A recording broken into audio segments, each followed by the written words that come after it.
Pria itu sama sekali tidak menyangka. Setelah didorong jatuh dari tebing ia tidak mati. Sebaliknya ia justru terbangun dengan kekuatan yang mampu mengguncang dunia. Orang yang memiliki kekuatan ini disebut penghubung. Selama benda itu dihargai dalam waktu lama, maka akan ada jiwa yang bersemayam di dalamnya. Menjadi senjata dengan kemampuan khusus. Namun yang aneh adalah, biasanya seorang penghubung hanya bisa memberikan pada satu benda. Namun tokoh utama berbeda. Seluruh reruntuhan adalah senjatanya. Benda yang bisa ia gunakan bukan hanya satu. Ini adalah dunia dengan tingkatan yang ketat. Orang kaya tinggal di wilayah megah dan bersih. Sedangkan orang miskin hidup di kawasan kumuh. Lebih tepatnya mereka semua adalah keturunan penjahat. Lingkungan hidup yang kejam membuat mereka tampak kotor. Untuk membantu keluarga, tokoh utama setiap hari pergi ke tempat sampah di wilayah orang kaya. Mencari barang buangan untuk ditukar dengan uang. Namun juga harus menanggung risiko besar. Karena langit sangat ketat dalam mengatur sampah, mereka akan mengumpulkan semua kotoran ini, dan membuangnya ke jurang tak berdasar. Jika ada yang ketahuan menggali sampah oleh para rasul, maka akibat terburuknya adalah ikut dibuang ke jurang bersama sampah. Untungnya tokoh utama sangat gesit. Dengan cepat bergerak ke kiri dan kanan menghindari peluru hanyalah hal dasar. Setiap kali ia selalu berhasil lolos dari tangan para rasul. Keesokan harinya barang yang ia temukan akan dijual. Saat itu teman masa kecilnya Jipwa berkata, "Apa kamu pergi memungut sampah lagi? Kalau kamu tertangkap tahu apa akibatnya?" Namun alasan tokoh utama repot-repot melakukan semua ini hanyalah demi boneka ini. Namun hadiah itu belum sempat diberikan. Orang itu sudah ditarik ibunya. Alasannya takut terseret masalah karena tokoh utama. Setelah itu tokoh utama kembali ke rumah. Regut adalah ayah angkat tokoh utama. Namun hubungan mereka lebih seperti saudara kandung. Setelah tahu apa yang dilakukan tokoh utama di siang hari, Regut menyarankan agar ia tidak lagi nekat mencari uang. Saat itu ia menemukan bekas tembakan di lengan tokoh utama. Sambil memeriksa luka ia sekalian membantu mengganti perban. Tokoh utama melepas sarung tangannya. Sejak ia sadar diri kedua tangannya sudah berwarna merah. Kadang juga merasakan sakit yang hebat. Karena itu ia dianggap aneh oleh orang sekitar. Ayah angkatnya Regut memberinya sepasang sarung tangan besar. Dan mengadopsinya yang sudah menjadi yatim piatu. Keesokan harinya tokoh utama datang ke tiang eksekusi jurang. Orang yang bersalah akan dibuang ke bawah seperti sampah. Tak ada yang tahu seperti apa jurang itu. Perlu disebutkan, ayah kandung tokoh utama juga pernah dibuang di sini. Saat itu Jipwa tiba-tiba muncul di depan tokoh utama. Ia terkejut lalu buru-buru menyembunyikan boneka di belakangnya. Jipwa kembali menasihati agar tokoh utama tidak lagi memungut sampah. Ia tidak ingin melihat tokoh utama dibuang ke bawah. Karena sama seperti Regut ia juga sangat menyukai tokoh utama. Namun sedetik kemudian Jipwa sadar ia keceplosan. Mendengar itu tokoh utama agak malu. Ia memberanikan diri memberikan boneka itu padanya. "Aku sangat senang. Aku akan menjaganya baik-baik." Tokoh utama belum pernah sebahagia ini. Perasaan gembira membuatnya tak sabar. Ingin segera pulang berbagi dengan ayah angkat. Namun dalam tergesa ia tanpa sengaja menabrak seorang rasul. Tokoh utama samar-samar merasa ada sesuatu yang terjadi. Namun ia tetap dengan gembira kembali ke rumah. Tak disangka saat membuka pintu, yang menyambutnya bukan wajah yang dikenalnya, melainkan pria bertopeng misterius. Ia melihat pria itu membunuh ayah angkatnya. Marah tokoh utama langsung menerjang. Namun perbedaan kekuatan mereka, membuat pertarungan berakhir seketika, dan pria bertopeng itu melenggang pergi begitu saja. Dengan sisa tenaganya Regut menyuruh tokoh utama segera lari. Karena ia sudah menduga apa yang akan terjadi. "Sudah ditahan, jangan bergerak." Tangkap pelaku pembunuhan tertangkap basah. Karena ia memang penduduk kumuh. Ditambah lagi ada darah di tubuhnya. Maka bagaimanapun ia menjelaskan tetap sia-sia. Akhirnya ia diikat di tiang eksekusi jurang. Orang di bawah mulai bersorak. Saat ini tokoh utama bagaikan tikus jalanan yang semua orang ingin pukul. Ia menyapu pandangan dan melihat sosok Jipwa. "Aku percaya padamu. Ternyata kau memang anak dari seorang pembunuh. Buang ke jurang, buang ke jurang." Saat itu tokoh utama benar-benar putus asa. Namun tepat sebelum eksekusi, ia melihat pelaku sebenarnya yang membunuh ayah angkat. Namun waktunya sudah habis untuk membela diri. Ia tidak rela. Ia bersumpah pasti akan membalas dendam pada semua orang. Saat ia sadar kembali, ternyata di sekelilingnya penuh dengan sampah. Apakah ini dunia jurang itu? Entah sampah, atau manusia, semuanya adalah jurang tempat semua kotoran mengalir. Dan di sana memang benar-benar. Walau tidak mati terjatuh, tapi di sini ada monster yang terbentuk dari tumpukan sampah. Dan udara dipenuhi racun mematikan. Hanya dengan satu tarikan napas saja terasa sangat tidak nyaman. Putus asa ia menatap gunungan sampah di depannya. Sementara monster di belakang sudah mendekat. Terlentang di tanah ia tak melihat harapan. Namun ia tiba-tiba teringat ayah angkat yang dibunuh. Ia belum sempat membalas dendam. Tiba-tiba ada kekuatan tak dikenal yang mendorongnya untuk meraih batang besi di depannya. Dengan sekali ayun ia menghantam monster yang menyerangnya. Semua kebencian yang ia pendam dilepaskan saat itu juga.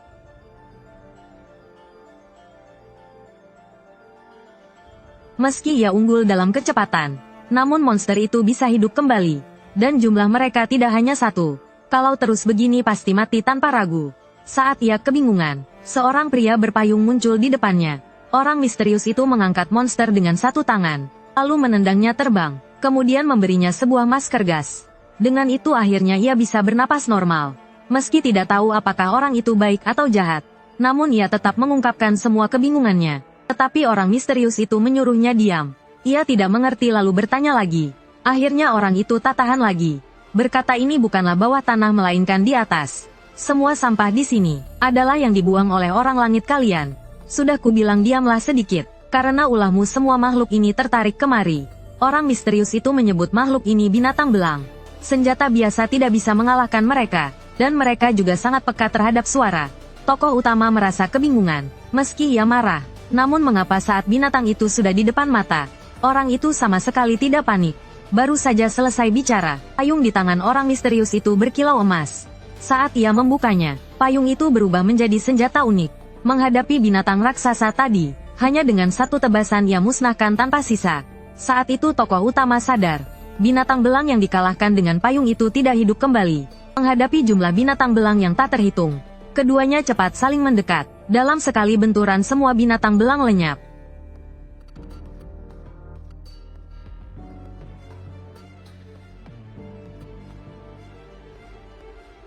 UMBREAKER potong jadi 8 bagian.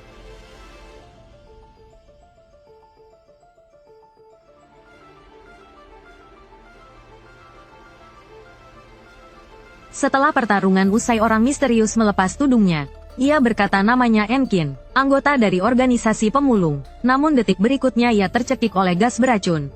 Pada saat yang sama tokoh utama juga pingsan karena kehabisan tenaga. Saat ia sadar lagi dirinya sudah terikat kuat, lalu dilemparkan ke sebuah tempat aneh.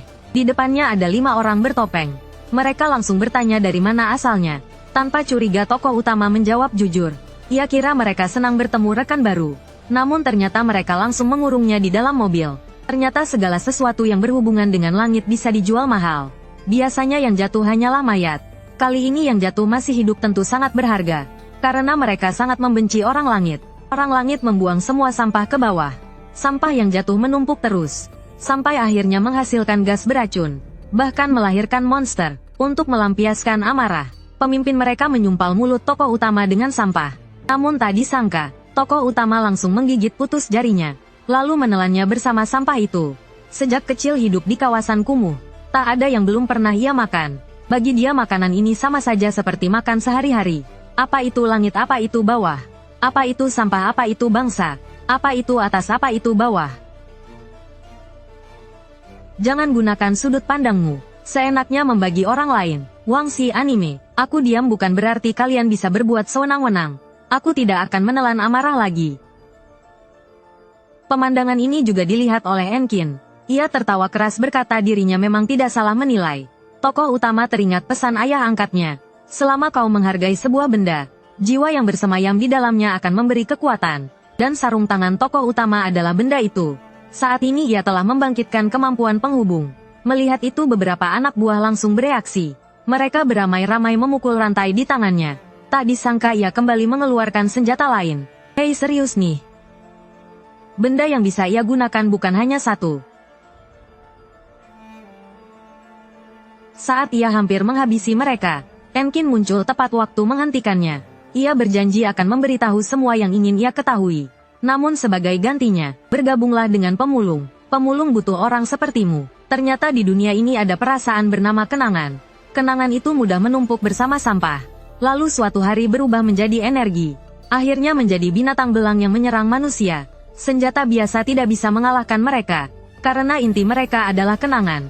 Selama sebuah benda dihargai dalam waktu lama, kenangan akan bersemayam di dalamnya. Benda ini disebut alat jiwa. Hanya alat jiwa yang ditempati kenangan, yang bisa mengalahkan binatang belang. Orang yang bisa menggunakan alat jiwa disebut penghubung. Namun orang yang bisa membangkitkan kekuatan itu sangat langka. Dan tokoh utama adalah salah satunya. Ia adalah bakat yang tak boleh diremehkan pemulung.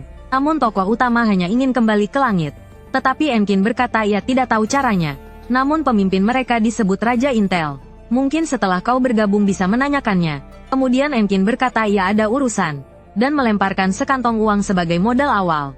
Hal itu membuat tokoh utama sangat terharu. Namun ternyata Enkin berkata itu uang hasil menjual pakaiannya. Bahkan uang makan tadi juga diambil dari sana. Tokoh utama langsung menggertakkan gigi dengan marah.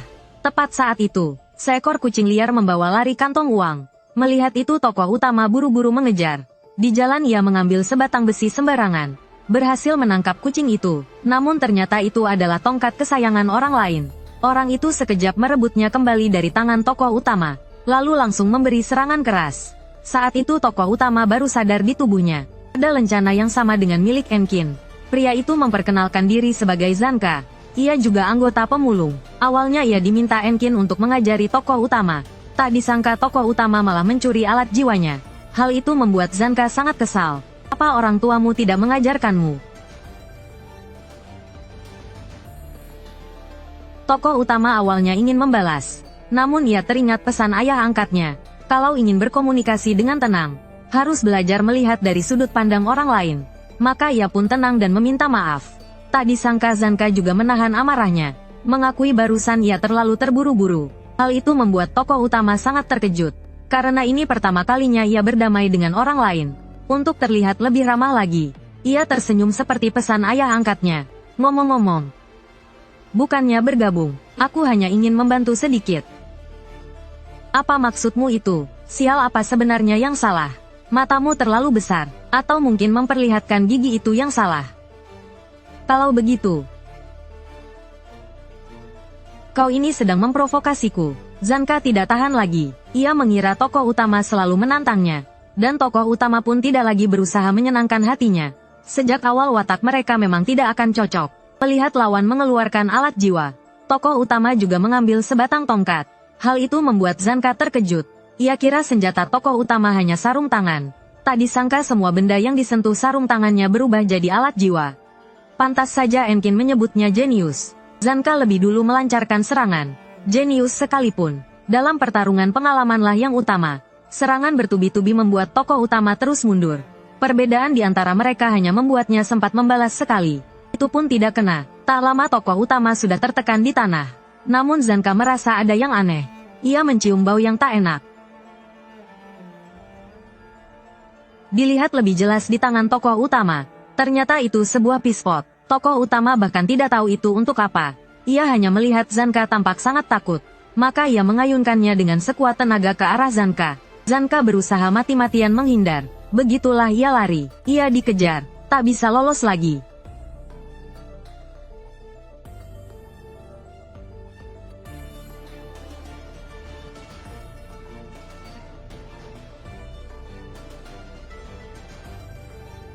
Saat Enkin menemukan mereka berdua, ia mengira mereka akur. Namun setelah tahu kenyataannya ia tak bisa menahan tawa. Ternyata mereka bertarung dengan melempar kotoran. Kalian berdua sungguh konyol. Jangan begitu. Tolong berhenti tertawa. Awalnya tokoh utama mengira ini hanyalah markas biasa. Tak disangka tempat ini penuh dengan orang berbakat. Seperti pria berkulit hitam berambut putih di depan ini.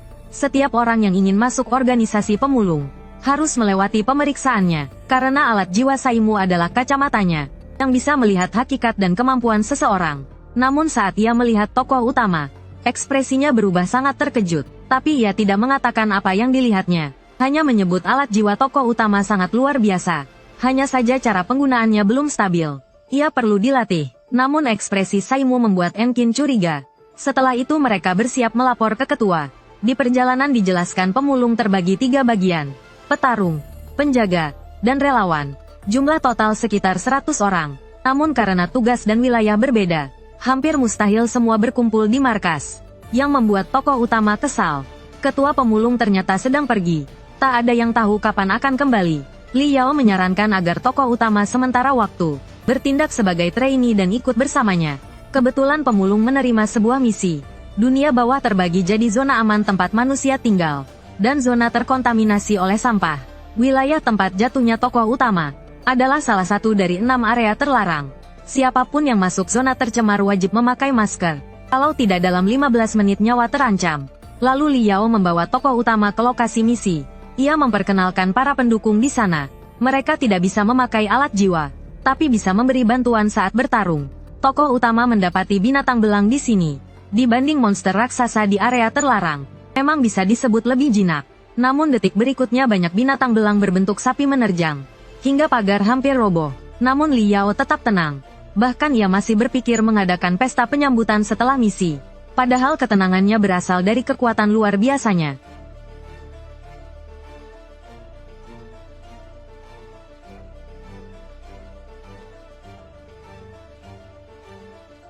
Pembersihan besar. Alat jiwa Liao adalah sebuah gunting. Biasanya gunting dipegang dengan tangan. Namun setelah dijadikan senjata oleh Liao, ia hampir selalu mengayunkannya dengan kaki. Meski terlihat aneh, namun sangat efisien untuk membersihkan. Sementara para pendukung memiliki kekuatan penekan. Mereka lebih dulu menahan binatang kecil di sekitar, lalu melemparkannya kepada Liao untuk dihabisi. Liao. Siap. Hal itu membuat tokoh utama banyak belajar. Namun tanpa diduga malah terjadi insiden. Seorang pendukung terjatuh ke tanah. Seekor binatang belang oportunis langsung menyerang. Di saat kritis itu, tokoh utama maju menyelamatkan. Untung ia juga seorang pengguna kemampuan.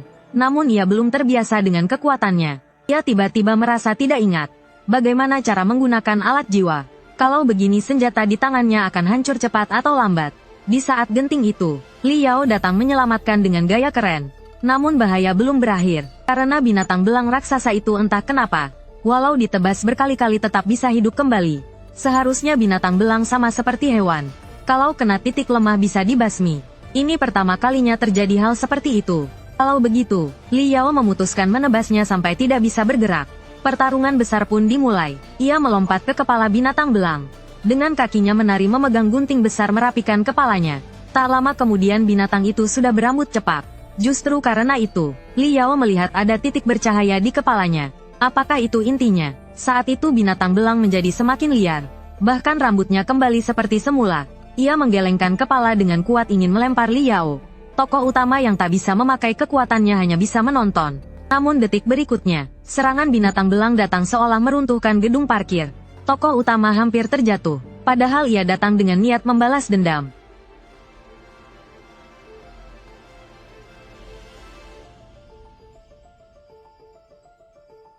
Melainkan sejauh mana pemahaman terhadap alat jiwa, baik itu berat, bau, maupun teksturnya. Zanka sangat mengenal tongkatnya, itulah kunci kemenangannya dalam banyak pertarungan. Di dunia akhir zaman penuh reruntuhan ini, bukan hanya pemulung yang punya penghubung. Masih ada organisasi terkenal jahat spesialis perusak. Berbeda dengan pemulung yang fokus membasmi binatang belang. Mereka mencari untung dengan menjual barang dari langit. Namun karena rahasia asal tokoh utama terbongkar, keesokan harinya pemulung menerima misi palsu. Katanya ada seorang pedagang yang melintasi zona tercemar, diserang oleh binatang belang, dan barang berharganya juga dirampas. Ia berharap pemulung bisa mengalahkan binatang belang dan mengambil kembali barang itu. Tanpa mereka sadari tujuan sebenarnya adalah menangkap tokoh utama sang manusia langit. Setelah rombongan pemulung sampai di tujuan, tak disangka pemberi misi justru datang sendiri. Dalam perjalanan menuju tempat binatang belang, Zanka merasa semakin ada yang janggal. Seharusnya binatang belang langsung menyerang begitu melihat manusia. Tidak mungkin orang ini masih bisa berbicara di sini. Selain itu belum pernah terdengar binatang belang mencuri barang. Tak lama kemudian mereka sampai di sebuah gedung kosong. Namun tiba-tiba pemberi misi mendorong mereka ke depan. Detik berikutnya, lantai tempat mereka berdiri runtuh seketika. Belum sempat mengerti situasinya, dari kegelapan muncul 2 orang. Aku sudah merasa ada yang aneh. Senter ungu itu. Ternyata semua ini jebakan kalian. Yang disebut spesialis perusak sebenarnya awalnya hanyalah kelompok bandit. Namun sejak beberapa tahun lalu, cara mereka semakin kejam. Kabarnya mereka juga melakukan eksperimen mencurigakan. Yang terpenting adalah, mereka semua adalah penghubung. 2 orang itu sangat tertarik dengan urusan langit. Menangkap tokoh utama hanya untuk tahu bagaimana ia bisa selamat melewati batas. Melihat itu Gulait segera mengambil alih komando. Semua relawan lindungi tokoh utama pergi. Bagaimanapun penghubung bukan lawan mereka. Sisanya serahkan pada Zanka. Selesai bicara wanita itu memanggil banyak manusia tanah dari bumi. Hal itu membuat Zanka sadar bahwa pemberi misi itu sebenarnya